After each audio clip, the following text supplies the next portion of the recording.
திருவள்ளூர் அருகே உள்ள பட்டறை பெரும்பந்தூர் சுங்கச்சாவடியில் பழைய முறைப்படி உள்ளூர் லாரிகளை இலவசமாக அனுமதிக்க கோரி கனரக லாரிகளை குறுக்கே நிறுத்தி போராட்டம் நடைபெற்று வருகிறது. இதுகுறித்து கூடுதல் விவரங்களோடு இணைகிறார் எமது செய்தியாளர் பாலாஜி. வணக்கம் பாலாஜி, உங்களிடம் இருக்கும் தகவல்களை பகிர்ந்து கொள்ளுங்க.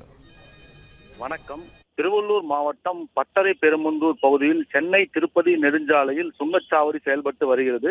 இந்த சுங்கச்சாவடி தற்போது புதிதாக ஒப்பந்ததாரர் மாறியுள்ளதால் உள்ளூர் கார், லாரி உள்ளிட்ட வாகனங்கள் முறையாக சுங்கச்சாவடி கட்டணம் செலுத்தி செல்ல வேண்டும் என ஒப்பந்ததாரர்கள் வலியுறுத்திய நிலையில் கார் உள்ளிட்ட பிற வாகனங்கள் ஒரு சிலர் கட்டணம் செலுத்தி சென்று வருகின்றனர்.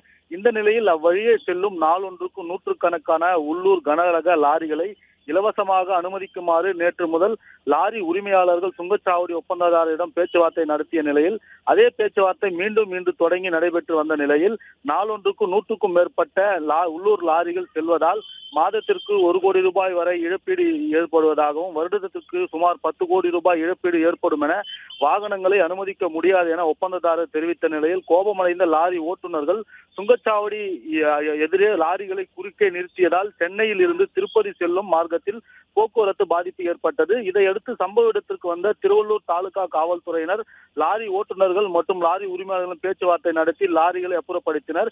இதனால் சென்னை திருப்பதி நெடுஞ்சாலையில் சுமார் அரை மணி நேரம் போக்குவரத்து பாதிப்பு ஏற்பட்டது. மேலும் உள்ளூர் லாரிகளை அனுமதிக்க கோரி தொடர்ந்து சுங்கச்சாவடி ஒப்பந்ததாரரிடம் பேச்சுவார்த்தை நடைபெற்று வருகிறது. பிளே ஸ்டோர் மற்றும் ஆப் ஸ்டோரில் இருந்து பாலிமர் செயலியை QR கோடு மூலம் பதிவிறக்கம் செய்யுங்கள். செய்திகளை உடனுக்குடன் பெறுங்கள்.